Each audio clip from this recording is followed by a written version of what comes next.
सुप्रभात प्यारे बच्चों। आज हम वसंत भाग 3 से पाठ चिट्ठियों की अनूठी दुनिया का अध्ययन करेंगे। तो बच्चों, पाठ चिट्ठियों की अनूठी दुनिया ये निबंध है और इसके लेखक हैं अरविंद कुमार सिंह। इसमें लेखक ने पत्रों के महत्व, उनकी उपयोगिता, पत्रों की पहचान तथा पत्रों से होने वाले लाभ का वर्णन बड़ी सरल एवं सुबोध शैली में किया है। निबंध की भाषा भी सहज एवं प्रभावपूर्ण है। तो बच्चों, पत्रों की जो दुनिया है बड़ी ही विचित्र है और वास्तव में पत्रों का महत्व हमेशा से ही रहा है और आज संचार के अनेक नए नए साधन हो जाने पर भी पत्रों का महत्व कम करके नहीं आंका जा सकता। आज मोबाइल फ़ोन पर आया एक एसएमएस पत्र जैसा संतोष नहीं दे सकता। पत्रों का स्वरूप लिखित होने के कारण मानव सभ्यता के विकास में इनका विशेष योगदान रहा है। पत्रों द्वारा मनुष्य को संदेश और प्रेरणा दोनों ही मिलता है बच्चों। तो संचार का अर्थ होता है संदेशों का आदान प्रदान। तो बच्चों, अब हम पाठ का अध्ययन करेंगे। पत्रों की दुनिया भी अजीबोगरीब है और उसकी उपयोगिता हमेशा से ही बनी रही है। पत्र जो काम कर सकते हैं वह संचार का आधुनिकतम साधन नहीं कर सकता है। पत्र जैसा संतोष फ़ोन या एसएमएस का संदेश कहाँ दे सकता है। पत्र एक नया सिलसिला शुरू करते हैं और राजनीति, साहित्य तथा कला के क्षेत्रों में तमाम विवाद और नई घटनाओं की जड़ भी पत्र ही होते हैं। दुनिया का तमाम साहित्य पत्रों पर केंद्रित है और मानव सभ्यता के विकास में इन पत्रों की अनूठी भूमिका है। तो इस पैराग्राफ में बच्चों अजीबोगरीब शब्द आया है, तो इसका अर्थ होता है विचित्र या आश्चर्यजनक। उपयोगिता का अर्थ है लाभदायी होने का गुण, लाभदायी होने का गुण। और संचार का अर्थ जैसे मैंने आपको बताया संदेशों का आदान प्रदान। और आधुनिकतम का अर्थ होता है सबसे नए। तो सिलसिला शब्द भी बच्चों इसमें आया है। तो सिलसिला का अर्थ होता है क्रमवार, कर्मानुसार। केंद्रित का अर्थ है एक बिंदु पर स्थिर होना। और विकास आप जानते हैं, विकास का अर्थ है उन्नति। विकास का अर्थ क्या है बच्चों? उन्नति है। तो इसमें लेखक ने ये बताया है कि पत्रों की जो दुनिया है बड़ी ही आश्चर्यजनक दुनिया है और उसकी उपयोगिता हमेशा से ही हमारे लिए बनी हुई है। और पत्र जो है संचार का आधुनिकतम साधन है और पत्र जैसा जो संतोष है फ़ोन या एसएमएस का संदेश नहीं दे सकता है, क्योंकि पत्र को हम संभाल कर रख सकते हैं लेकिन एसएमएस को हम अधिक दिनों तक संभाल कर नहीं रख सकते हैं।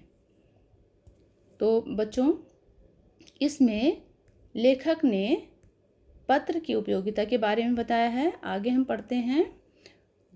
पत्रों का भाव सब जगह एक सा है, भले ही उसका नाम अलग अलग हो। पत्र को उर्दू में खत, संस्कृत में पत्र, कन्नड़ में कागज, तेलुगु में उत्तरम, जाबू और लेख तथा तमिल में काड़ित कहा जाता है। पत्र यादों को सहेज कर रखते हैं, इसमें किसी को कोई संदेह नहीं है। हर एक की अपनी पत्र लेखन कला है और हर एक के पत्रों का अपना दायरा। दुनिया भर में रोज करोड़ों पत्र एक दूसरे को तलाशते रहते हैं। तो यहाँ पर पत्रों की उपयोगिता के बारे में बताया है और अलग अलग जगह पर पत्रों को अलग अलग नामों से पुकारा जाता है। भारत में ही रोज 4.5 करोड़ चिट्ठियाँ डाक में डाली जाती हैं, जो साबित करती हैं कि पत्र कितनी अहमियत रखते हैं। तो भारत में ही बताया गया है कि 4.5 करोड़ जो चिट्ठियाँ रोज़ डाक में डाली जाती हैं और इससे पता चलता है कि पत्रों की कितनी अहमियत है, यानी कि पत्रों का कितना महत्व है। इससे पता चलता हमें कि पत्रों का कितना महत्व है।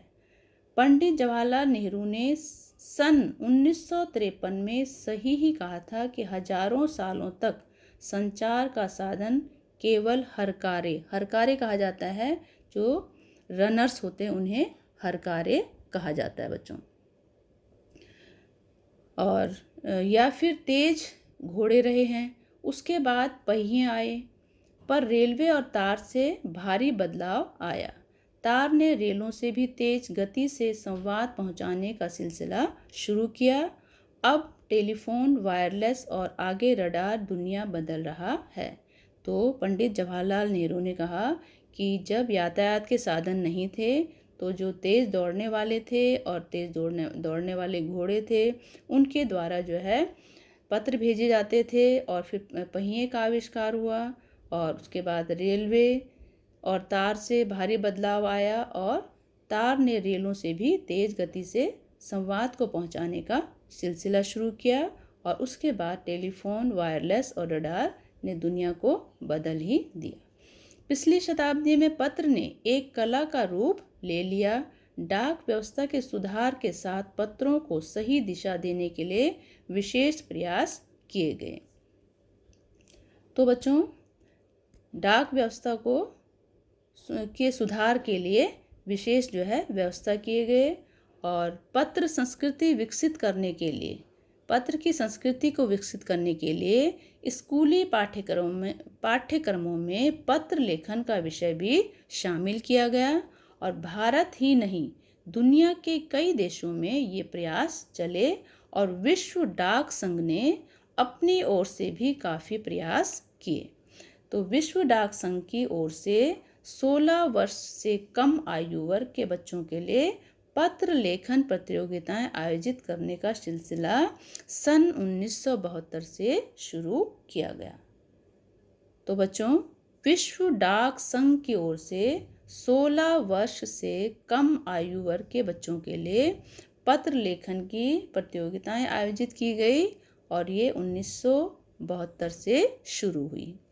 यह सही है कि खास तौर पर बड़े शहरों और महानगरों में संचार साधनों के तेज विकास तथा अन्य कारणों से पत्रों की आवाजाही जो है प्रभावित हुई है, पर देहाती दुनिया आज भी चिट्ठियों से ही चल रही है। तो इसमें लेखक कह रहे हैं कि महानगरों में भले ही चिट्ठियों का बोलबाला कम हुआ है, लेकिन देहात यानी कि गाँव में अभी भी चिट्ठियों का ही बोलबाला है। फैक्स, ईमेल, टेलीफोन तथा मोबाइल ने चिट्ठियों की तेजी को रोका है, पर व्यापारिक डाक की संख्या लगातार बढ़ रही है। जो भी हम संदेश भेजते हैं बच्चों, तो वे संदेश हम टेलीफोन के जरिए या मोबाइल के जरिए भेज देते हैं। तो यहाँ पर चिट्ठियों का बोलबाला कम हुआ है, लेकिन व्यापारिक डाक की संख्या जो है लगातार बढ़ती जा रही है। जहाँ तक पत्रों का सवाल है, अगर आप बारीकी से उसकी तह में जाएं तो आपको ऐसा कोई नहीं मिलेगा जिसने कभी किसी को पत्र ना लिखा या ना लिखाया हो, या पत्रों का बेसब्री से जिसने इंतज़ार ना किया हो। हमारे सैनिक तो पत्रों का जिस उत्सुकता से इंतज़ार करते हैं उसकी कोई मिसाल ही नहीं है। एक दौर था जब लोग पत्रों का महीनों इंतज़ार करते थे, पर अब वह बात नहीं। परिवहन साधनों के विकास ने दूरी बहुत घटा दी है। पहले लोगों के लिए संचार का इकलौता साधन चिट्ठी ही थी, पर आज और भी साधन विकसित हो चुके हैं। जैसा कि बच्चों आप जानते हैं कि आपके दादा दादी, नाना नानी आपको बताते होंगे कि पहले हम संदेशों का आदान प्रदान जो है सिर्फ चिट्ठियों के द्वारा ही करते थे। उस ज़माने में मोबाइल नहीं हुआ करते थे, कंप्यूटर नहीं हुआ करते थे, लेकिन आजकल विज्ञान ने बहुत उन्नति कर ली है। इसलिए आजकल कोई भी संदेश जो है 1 सेकंड में हम दूसरे को दे सकते हैं। लेकिन फिर भी व्यापारिक क्षेत्र में जो है चिट्ठियों का बहुत ही महत्व है। आज देश में ऐसे लोगों की कमी नहीं है जो अपने पुरखों की चिट्ठियों को सहेज और संजो कर विरासत के रूप में रखे हुए हों, या फिर बड़े बड़े लेखक, पत्रकारों, उद्यमी, कवि, प्रशासक, सन्यासी या किसान, इनकी पत्र रचनाएं अपने आप में अनुसंधान का विषय है। अगर आज जैसे संचार साधन होते तो पंडित नेहरू अपनी पुत्री इंदिरा गांधी को फ़ोन करते, पर तब पिता के पत्र पुत्री के नाम नहीं लिखे जाते, जो देश के करोड़ों लोगों को प्रेरणा देते हैं। तो लेखक कह रहे हैं कि पंडित नेहरू जी ने अपनी पुत्री को पत्र लिखे थे, वे आज जो है करोड़ों लोग उस पत्र को पढ़ते हैं और वे प्रेरणा के स्रोत हैं। अगर उस ज़माने में फ़ोन होते तो ये पत्र आज हमें नहीं मिलते। पत्रों को तो आप सहेज कर रख लेते हैं, पर एसएमएस संदेशों को आप जल्दी ही भूल जाते हैं। कितने संदेशों को आप सहेज कर रख सकते हैं? तमाम महान हस्तियों की तो सबसे बड़ी यादगार या धरोहर उनके द्वारा लिखे पत्र ही हैं। तो लेखक का कहना है कि पत्रों को तो हम सहेज कर रख सकते हैं, लेकिन एसएमएस के संदेशों को हम कितने संदेशों को सहेज कर रखेंगे और कब तक रख सकेंगे? और जो तमाम हमारे देश की महान हस्तियां हैं, सबसे यादगार की जो उनकी चीज़ें हैं उनके द्वारा लिखे गए पत्र ही हैं। भारत में श्रेणी में राष्ट्रपिता महात्मा गांधी को सबसे आगे रखा जा सकता है। दुनिया के तमाम संग्रहालय जानी मानी हस्तियों के पत्रों का अनूठा संकलन भी है। कि दुनिया के जो तमाम संग्रहालय है, संग्रहालय का अर्थ होता है जहाँ पर पुरानी चीज़ों को संग्रह करके रखा जाता है, इकट्ठा करके रखा जाता है, उसे कहते हैं संग्रहालय। तो तमाम पत्र देश, काल और समाज को जानने समझने का असली पैमाना है। तो जो भी पत्र यहाँ पर सहेज कर रखे जाते हैं संग्रहालय में, उससे हम उस समय के काल और समाज को समझने में हमें आसानी होती है। भारत में आज़ादी के पहले महासंग्राम के दिनों में जो कुछ अंग्रेज अफसरों ने अपने परिवारजनों को पत्र में लिखे, वे आगे चलकर बहुत महत्व की पुस्तक तक बन गए। इन पत्रों ने साबित किया कि यह संग्राम कितनी ज़मीनी मजबूती लिए हुए था। महात्मा गांधी के पास दुनिया भर से तमाम पत्र केवल महात्मा गांधी इंडिया लिखे आते थे और वे जहाँ भी रहते थे वहाँ तक पहुँच जाते थे। आज़ादी के आंदोलन की कई अन्य दिग्गज हस्तियों के साथ भी ऐसा ही था। गांधी जी के पास देश दुनिया से बड़ी संख्या में पत्र पहुंचते थे, पर पत्रों का जवाब देने के मामले में उनका कोई जोड़ नहीं था। कहा जाता है कि जैसे ही उन्हें पत्र मिलता था उसी समय वे उसका जवाब भी लिख देते थे। अपने हाथों से ही ज़्यादातर पत्रों का जवाब देते थे, और जब लिखते लिखते उनका दाहिना हाथ दर्द करने लगता था तो वे बाएं हाथ से लिखने में जुट जाते थे। महात्मा गांधी ही नहीं, आंदोलन के तमाम नायकों के पत्र गांव-गांव में मिल जाते हैं। पत्र भेजने वाले लोग उन पत्रों को किसी प्रशस्ति पत्र से कम नहीं मानते हैं, और कई लोगों ने तो उन पत्रों को फ्रेम कराकर रख लिया है। यह है पत्रों का जादू। यही नहीं, पत्रों के आधार पर ही कई भाषाओं में जाने कितनी किताबें लिखी जा चुकी हैं। वास्तव में पत्र किसी दस्तावेज से कम नहीं है। पंत के 200 पत्र, बच्चन के नाम और निराला के पत्र हमको लिखियो है कहा, तथा पत्रों के आईने में दयानंद सरस्वती समेत कई पुस्तकें आपको मिल जाएंगी। कहा जाता है कि प्रेमचंद खास तौर पर नए लेखकों को बहुत प्रेरक जवाब देते थे, तथा पत्रों के जवाब में वे बहुत मुस्तैद रहते थे। तो बच्चों, इसी प्रकार नेहरू और गांधी के लिखे गए रविंद्रनाथ टैगोर के पत्र भी बहुत प्रेरक हैं।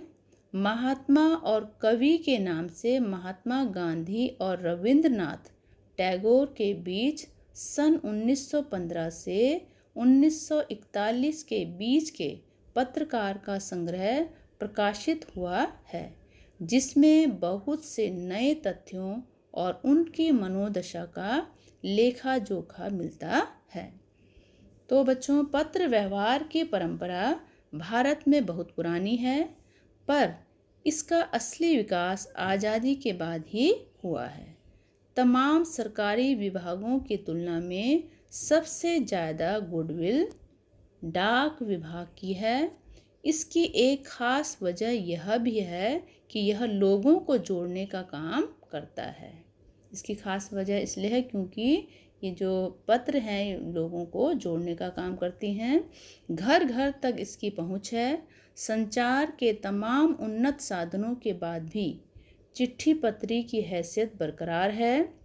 शहरी इलाकों में आलीशान हवेलियां हों या फिर झोपड़पट्टियों में रह रहे लोग, दुर्गम जंगलों से घिरे गांव हों या फिर बर्फबारी के बीच जी रहे पहाड़ों के लोग, समुद्र तट पर रह रहे मछुआरे हों या फिर रेगिस्तान की ढौड़ियों में रह रहे लोग, आज भी खतों का ही सबसे अधिक बेसब्री से इंतजार होता है। बच्चों, एक दो नहीं करोड़ों लोग खतों और अन्य सेवाओं के लिए रोज भारतीय डाकघरों के दरवाज़ों तक पहुंचते हैं और इसकी बहुआयामी भूमिका नज़र आ रही है। दूर देहात में लाखों गरीब घरों में चूल्हे मनी ऑर्डर अर्थव्यवस्था से ही चलते हैं। लेखक कहते हैं कि जो दूर देहाती घर हैं, गांव हैं, जो लाखों गरीब लोग हैं, उनके जो चूल्हे हैं मनी ऑर्डर के द्वारा ही चलते हैं, जो कि डाक व्यवस्था के द्वारा आती है। गांव या गरीब बस्तियों में चिट्ठी या मनी ऑर्डर लेकर पहुंचने वाला डाकिया देवदूत के रूप में देखा जाता है। तो लेखक का कहना है कि गांव या और गरीब बस्तियों में जो चिट्ठी और मनी ऑर्डर लेकर डाकिया पहुंचता है तो उसे देवदूत के रूप में देखा जाता है या देवदूत के रूप में गांव वाले उसे मानते हैं। तो बच्चों, अभी आपने चिट्ठियों की अनूठी दुनिया पाठ पढ़ा। बच्चों, आशा है आपको समझ में आया होगा। आपने इस वीडियो को ध्यान से सुनना है और पढ़ना है बच्चों। और धन्यवाद। आपका दिन शुभ हो।